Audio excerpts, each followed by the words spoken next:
Look at you sneaking up on me.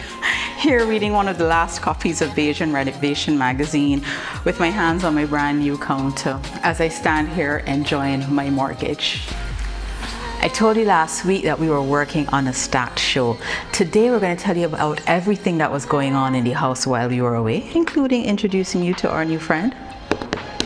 I'm going to be speaking to you about investments, a property investment that I'm going to make, as well as securing the investment that you already have with life insurance. You ain't going to want to miss that. Another thing that I'm going to show you is a little bit of what we've been getting up to with the new edition of Bajan Renovation Magazine. I'm so excited about that. Spoiler alert, this one is as good as sold out, but it's now available online and the next one is in production. I'm Kelly Johnley and this is Bajan Renovation.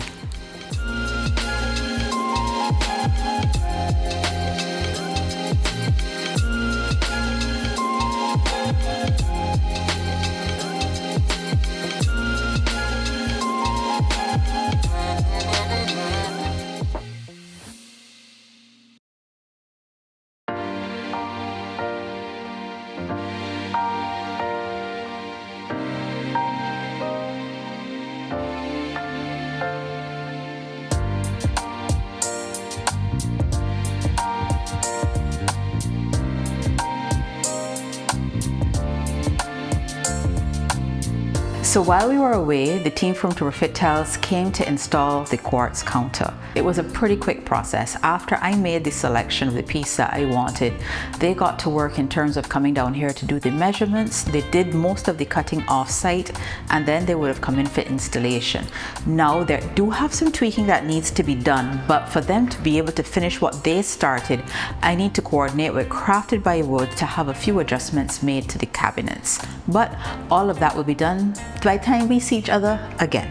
So one thing that's been a bit of an education for me when it comes to this renovation is the order in which work is done. So remember how I had said that you have to do the tiling first and then you do the painting and then the kitchen comes in. So for the kitchen to be completed, for the counter to go down, I had to buy the sink, which means I had to buy the faucet. So I went to Platinum Imports where I was able to get my sink so the team from Refit Tiles could slip it in before they cut this area. I also found the faucet, and yes, do you want to know which one we went with? We went with the gold one. I felt like in here just could use a little bit of razzle dazzle. So while we were away, I also went and firmed up the lighting selection at Caribbean LED Lighting. So people, we have lights. I'll show you what we're getting in a next episode, but just know that money is being spent and we have selected the lights. So next week I'll be meeting with them and the electrician who is going to run some wiring so that the lights could be centered in key areas. And that was another thing that was an education in terms of, you know, the order in which work is done. Caribbean LED had come before, and yes, we knew that we were doing some pendants here and there, but it was important for them that this counter could be down because they are unable to center the light properly unless they know where the counters are. Just a little education for me, maybe for you, but the lights are also coming. Ladies and gentlemen, allow me to introduce Estelle. She is currently the star of the show, presently known as Kelly's Nice Things Era. You guys had a lot of questions about the countertop. The best person to answer is the lady of the hour herself. We caught up with her when she came to do the installation.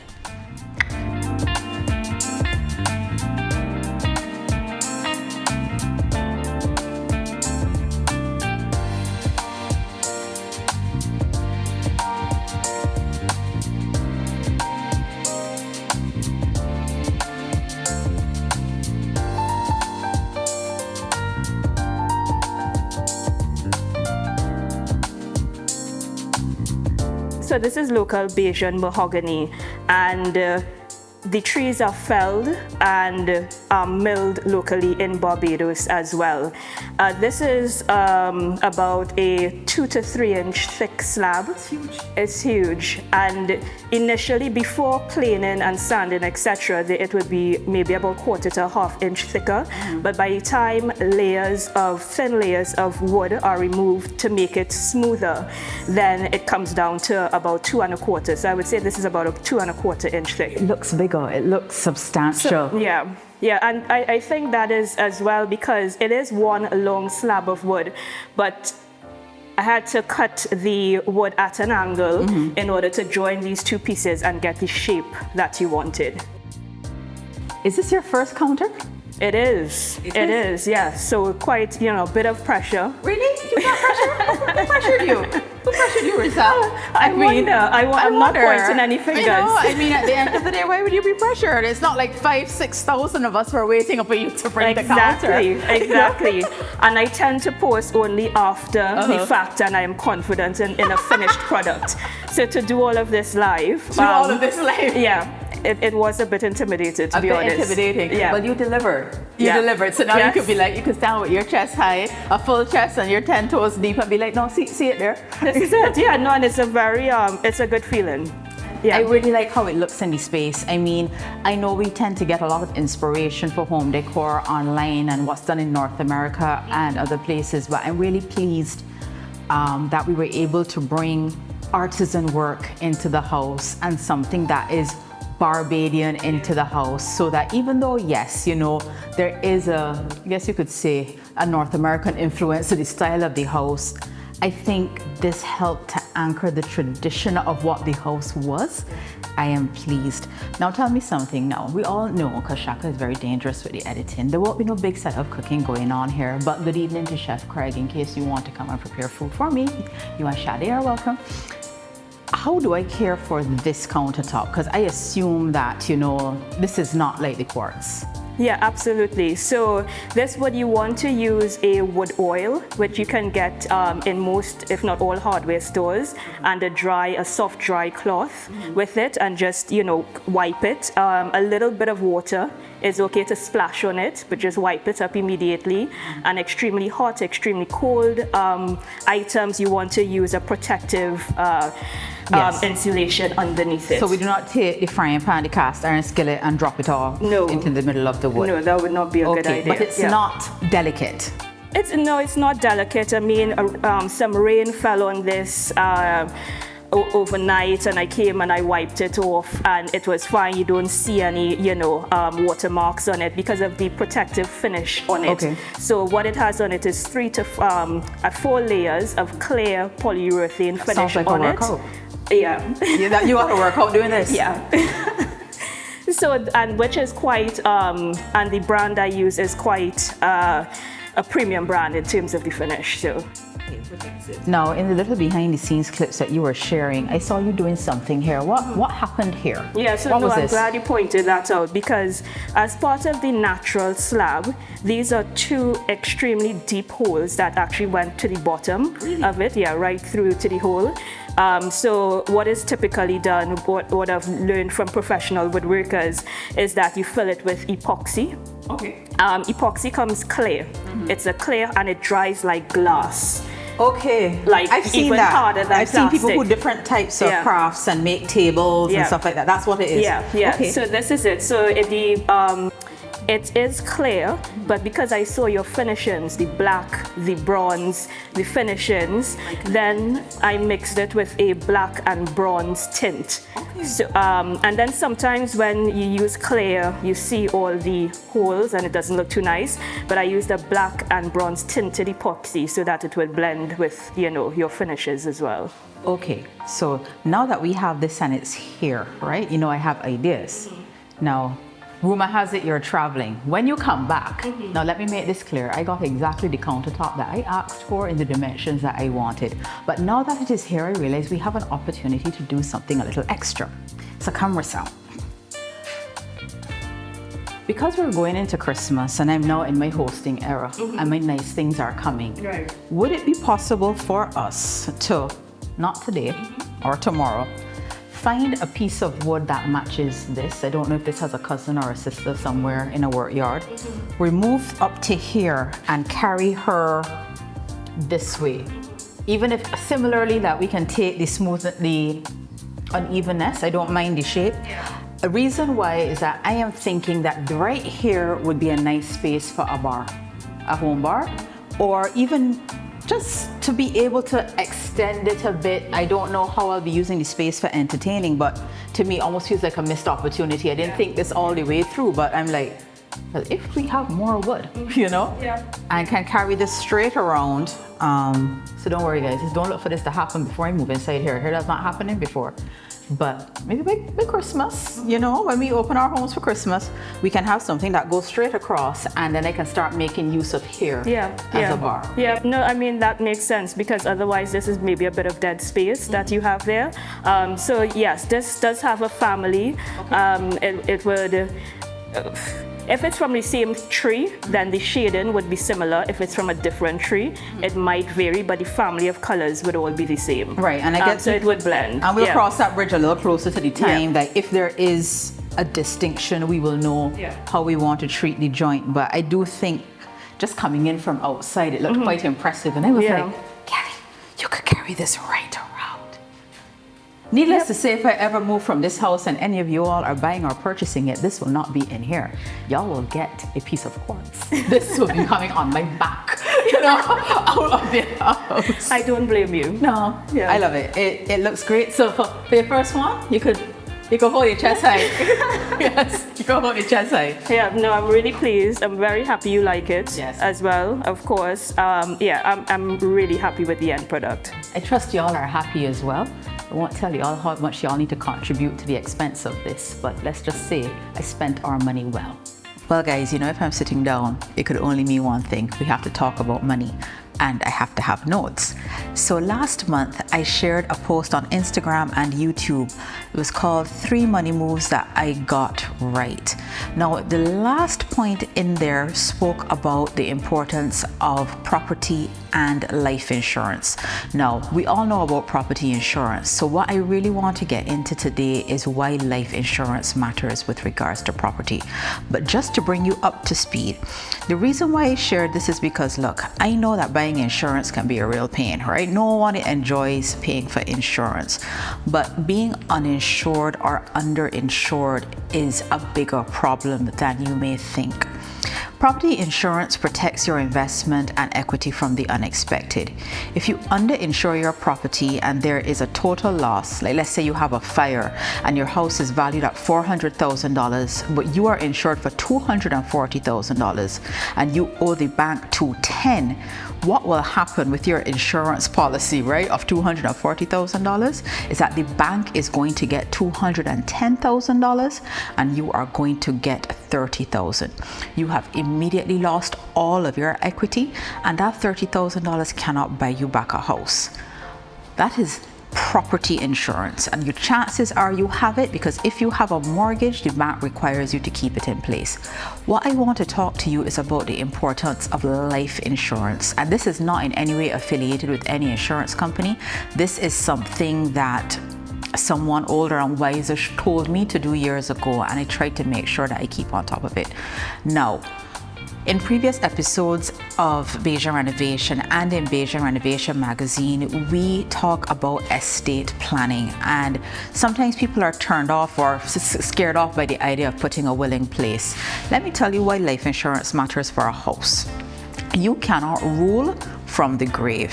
I'm sorry to say this, but there's a 99.9% chance that you are going to die. Now, as most of us are buying property these days as single people, and quite a few of us have kids, usually the natural thinking is, okay, well, if I die, the house will go to the child.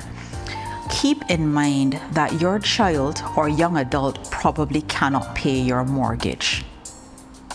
So let's say your mortgage is $2,500.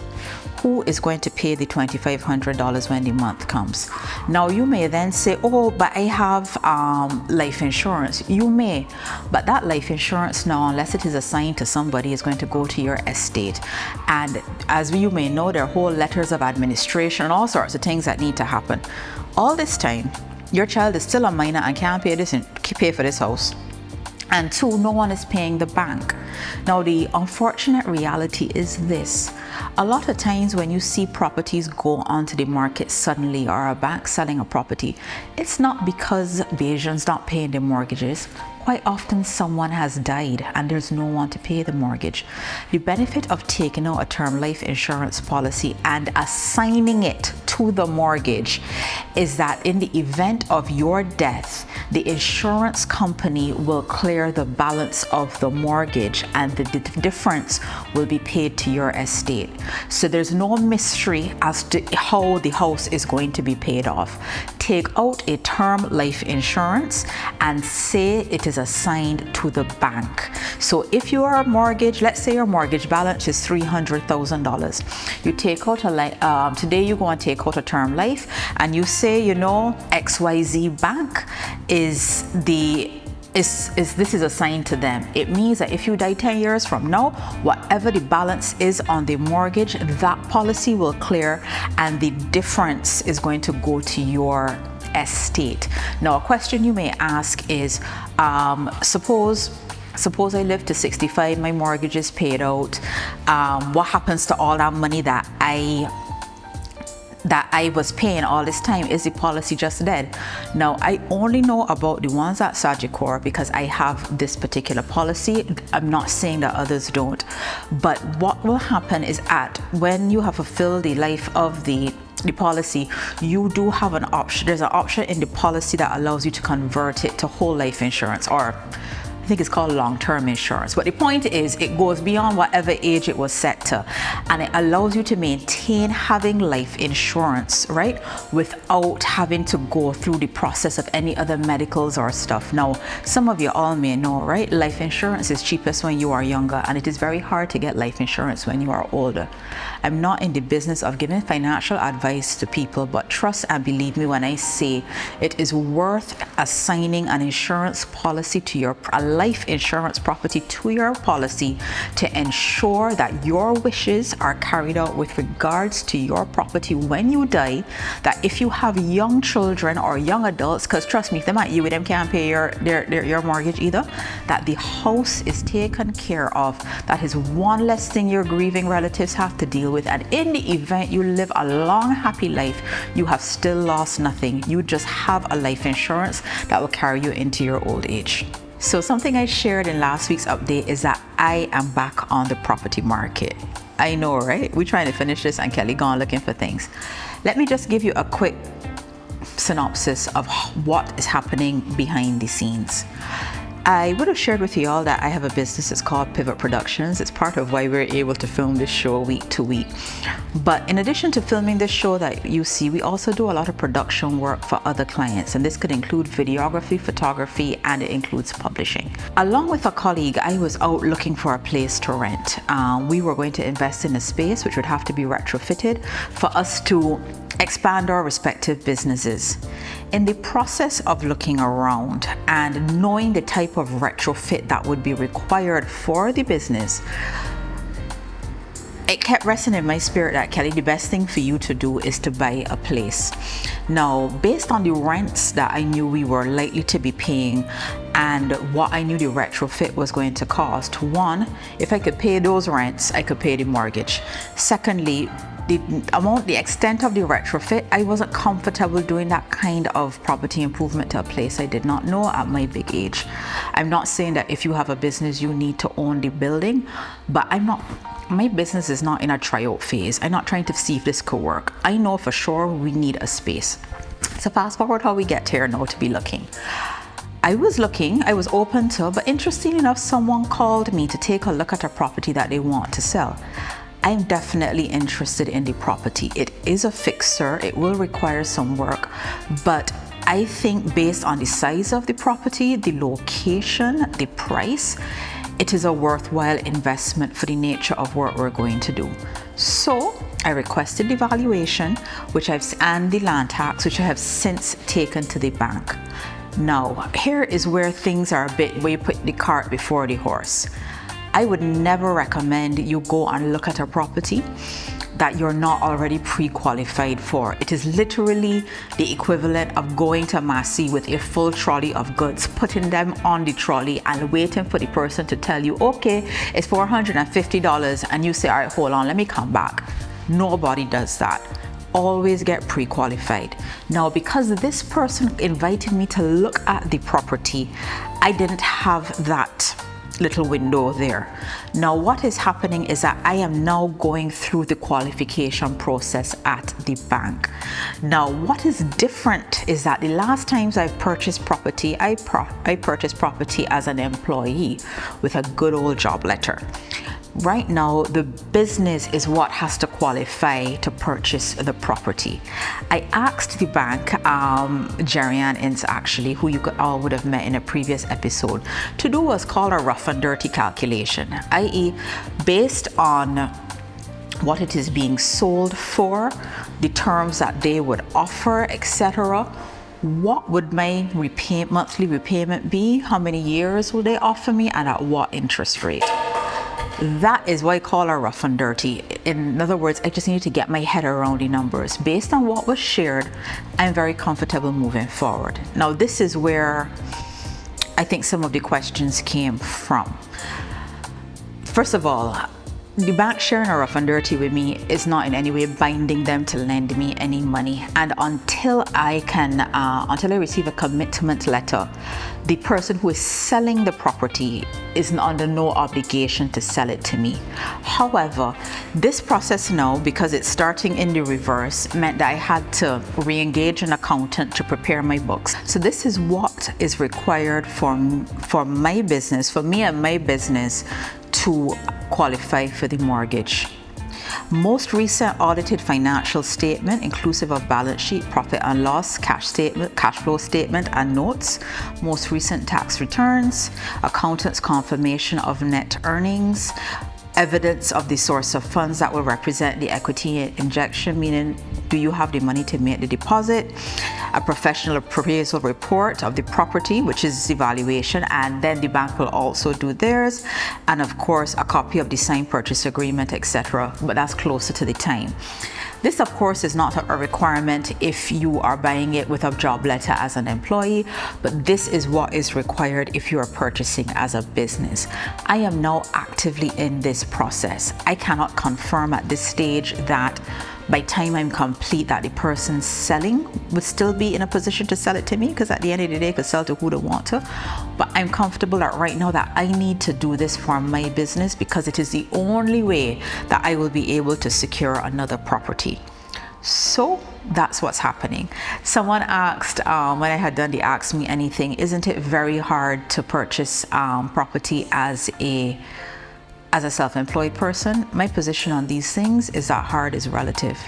Hard was getting my second property. You know, people deal with harder things in life than going through what I call the paperwork or the administrative process of a loan.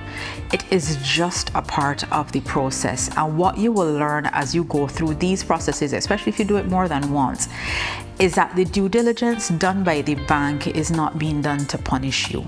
I'm learning so much about my business and things I have overlooked in my financials simply because I've had to go through the statements.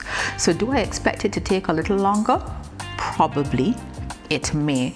But I was joking with a friend. I said, listen, a lot of us who have businesses that are transitioning from what I call micro business to maybe a slightly larger business, you can't have a business that does big things unless you're willing to invest and do the things that big businesses do.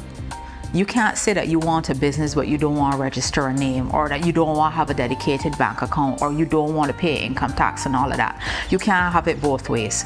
So I'm very glad I paid my taxes last year, so that now the bank has some record, and that I had a separate bank account. They have some record of cash flow, even if it now means that we're piecing it together with an accountant. It's just part of the process, and it's part of how you're going to have to play this game. A round of applause for us. Bajan Renovation Magazine, a guide for homeowners and home seekers, is officially sold out. Those copies that you may see now in Massey stores or at Bloom Bistro or at Rubis in Coverley are our final copies. I have found it so satisfying to know that you guys have found this information helpful. Thank you so much for embracing the publication. Thank you to our contributors, our experts who trusted me with their words. Thank you to our advertisers for not just having confidence in me in the production process, but also seeing the real value of communicating this way with an audience like yourself. We are actively working on the next issue, which is going to be out before year end. Just this week, we were out taking photos. If you think this magazine was pretty, wait for the next one. I got time for pictures this time. We were out taking photos and recording content that will complement and be an extension of what you see in here. I really want to say thanks to the team that worked on it. I want to thank our editor, Geraldine Edward, for working with our contributors, bringing the copy together. Michael Burke, hey Michael, and the team at IDS Creative that do the design and layout. We're going to be spending a lot of time together next week. I also want to thank Michelle DeCaries for doing our socials for the magazine, the team at Massey for being such ready partners and for helping me through the process, because I never saw none in a supermarket before, so they really had to hold my hand. And of course the team at COT. I know they print a lot of things down there, you know, for a lot of people, but for me this was a very big deal and it was a very big expense, and they held my hand through the process and made it as easy as possible. So guys, we are working on the next issue, but those of you who didn't get a copy, or for those of you who aren't here and have been asking about online copies, can I get a drum roll? It's here. We're working with Carly Robinson of Robinson Creative, and Carly was able to do for me in one day what I was not able to do in 4 months. The flip book for Bajan Renovation Magazine is now available. If you visit the link in bio, you're going to see subscribe here. That is a subscription link that is going to take you to the publication. No purchase necessary. So if you have friends overseas that have been asking, I mean, still see if you could get one of the last copies for them, you know, because we'd like to hold things and this thing pretty. But you will be able to get an online copy so that you can flip and share at your convenience. Bajan Renovation Magazine Volume 2 is going to be with you very soon. Don't bother ask me how much money I spent on this renovation. We're at that stage now where I don't know. True story, I don't know. But the next time we see each other, I would have had a conversation with the contractor. He will come back in for finishing touches. The contractor was not responsible for the kitchen. I undertook that project, and it was important that I finished this, or at least got it to a greater state of readiness before they come back in to put in the little pieces. Speaking of little pieces and my nice things era, the team from Dwellings would like me to come and take my things out of their warehouse, which they have been graciously holding for way too long. So guys, we are on the home stretch. I am still very much managing this as an out-of-pocket expense, which is what has contributed to the, I guess you could say, length of time it has taken to finish. If I had a bigger budget, I could have had several teams working on different things at the same time, but fortunately or unfortunately, I can only have people come to work when I know that I could pay them. So I think I've been pretty good in terms of keeping work steady, in terms of little projects being done consistently, but it also means that it takes us a little longer to finish. Personally, I'm a bit relieved that the kitchen is in now, because that was the last lion expense. We are now on to finishing touches. Till then, I'm Kelly Johnley, and this is Bajan Renovation.